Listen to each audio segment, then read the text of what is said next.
اور منافقین کو خاص طور پر تنبیہ ہے کہ اللہ اور آخرت کو بھول نہ جانا۔ آیت نمبر 19 ہے وَلَا تَكُونُوا كَالَّذِينَ نَسُوا اللَّهَ فَأَنسَاهُمْ أَنفُسَهُمْ۔ دیکھو اس شخص کی طرح نہ ہو جانا جس نے اللہ کو بھلا دیا تو اللہ تعالیٰ نے اس کا نفس ہی اس کو بھلا دیا۔ نفس بھلا دینے کا کیا مطلب ہے؟ اللہ تعالیٰ نے انسان کے پاس دو چیز رکھی ہے کہ اس کا جسمانی وجود، دوسرا روحانی۔ انسان کو اپنا جسمانی وجود تو خوب یاد ہے لیکن وہ اپنی اصل شرف کو جو روحانی وجود سے ہے اس کو بھول جاتا ہے۔ جب اللہ تعالیٰ کو جو بھول جاتا ہے تو اللہ تعالیٰ اس کا روحانی وجود اس کے فراموش کر دیتا ہے، یہاں تک کہ وہ حیوان کی سطح پر اتر جاتا ہے۔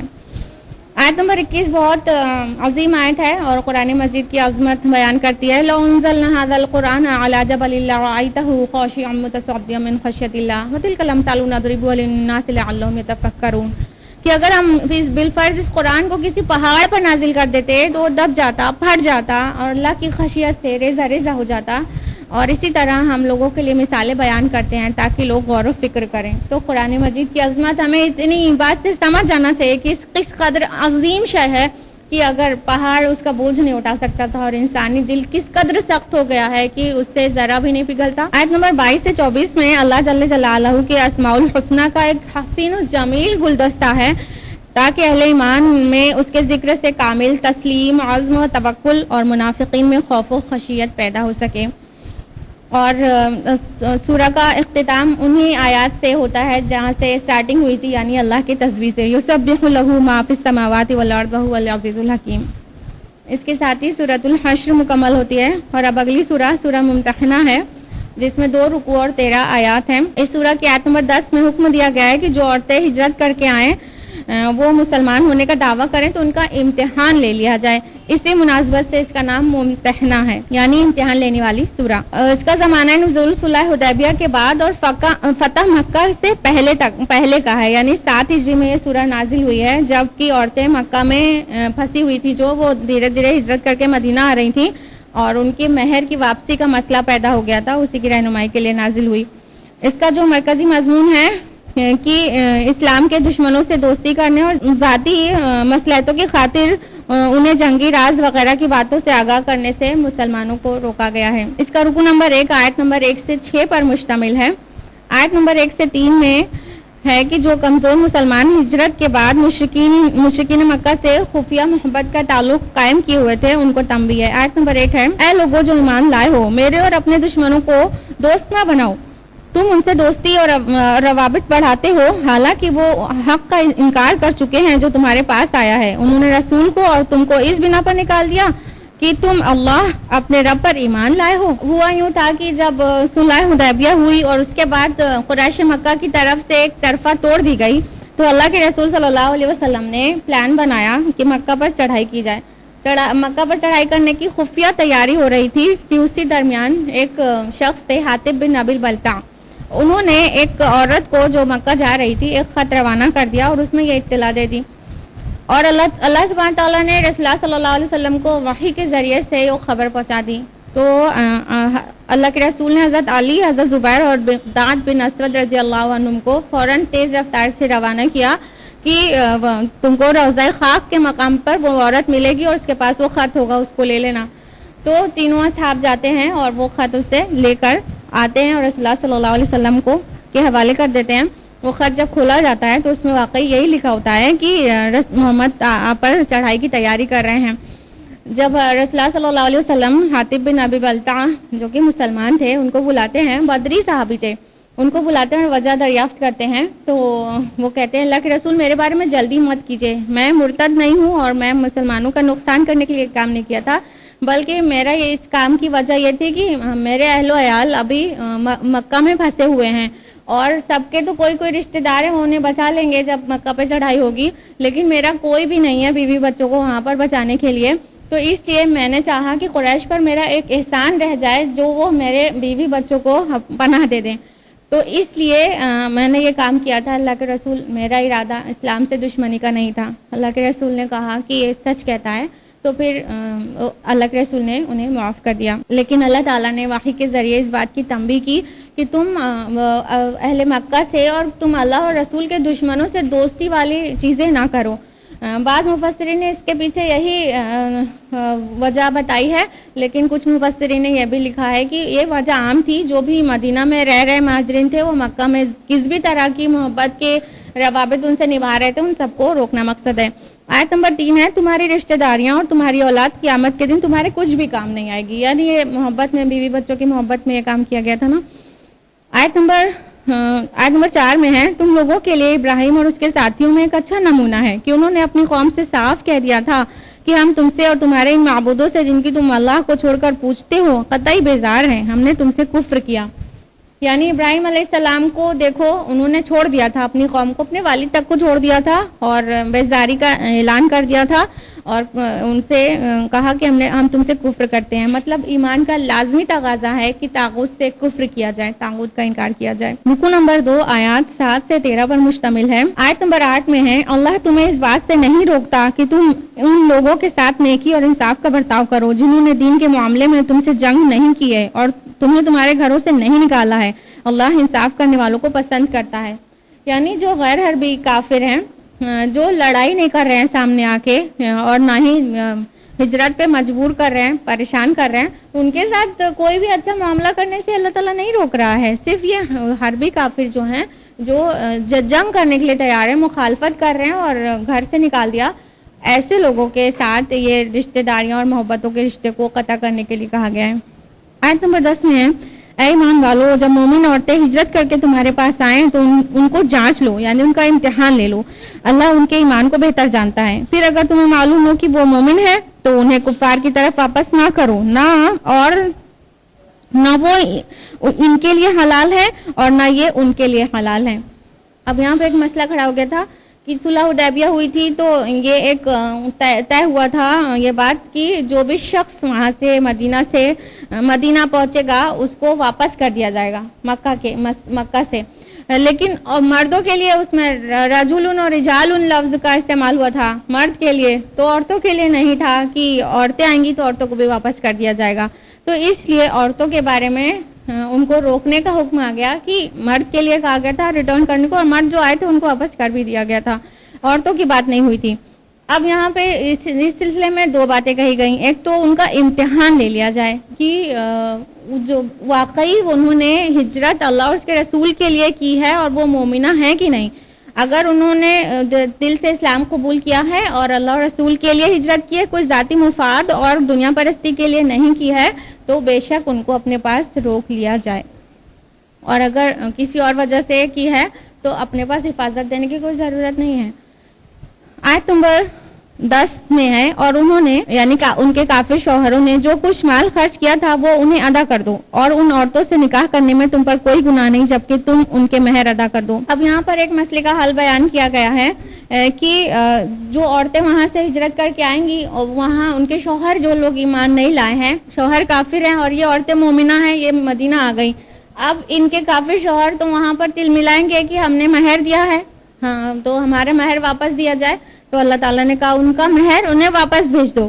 مکے جو شوہر وہاں کافر ہے اور عورت یہاں مومنہ ہے تو ان کا مہر واپس دے دو، ایک بات۔ دوسری بات یہ کہی گئی ان سے نکاح کرنے میں کوئی گناہ نہیں، یعنی ابھی وہ اس کے نکاح میں تھی اس سے پہلے تک، لیکن جب ایمان لے آئی تو نکاح فسخ ہو گیا، عورت مومنہ ہے شوہر کافر ہے تو نکاح فسخ ہو گیا۔ تو اس طرح اب ان عورتوں سے نکاح کرنے میں کوئی حرج نہیں ہے بغیر اس کے کہ وہ طلاق کے الفاظ زبان سے نکالیں، کیونکہ نکاح فسخ ہو چکا ہے، اور ان کے نئے مہر ان کو مہر کے اوپر نکاح کرو، مہر ان کے ادا کر دو اس شرط پر۔ اسی میں آگے ہے، اور کافر عورتوں کو اپنے نکاح میں روکے نہ رکھو، جو کچھ تم نے خرچ کیا تھا اس کا تم کفار سے مطالبہ کرو، اور جو کچھ انہوں نے خرچ کیا تھا اس کا وہ تم سے مطالبہ کریں۔ دوسری طرف مدینہ میں جو مرد مسلمان تھے ان کی عورتیں ایمان نہیں لائی تھیں، وہ مکہ میں تھیں، تو حکم آ گیا کہ اب ان کے ساتھ نکاح نہ رکھو، ان کے نکاح کو روکے نہ رکھو، ان کو طلاق دے دو۔ نکاح تو ٹوٹ ہی گیا لیکن ان کو علیحدگی کے لیے بول دیا گیا، اور یہ بھی کہا گیا کہ جو تم نے ان کو دیا تھا، جو مہر تم نے دیا تھا وہ ان سے لے لو، تو جو تم نے ان کو دیا تھا، جو مہر تم نے دیا تھا وہ ان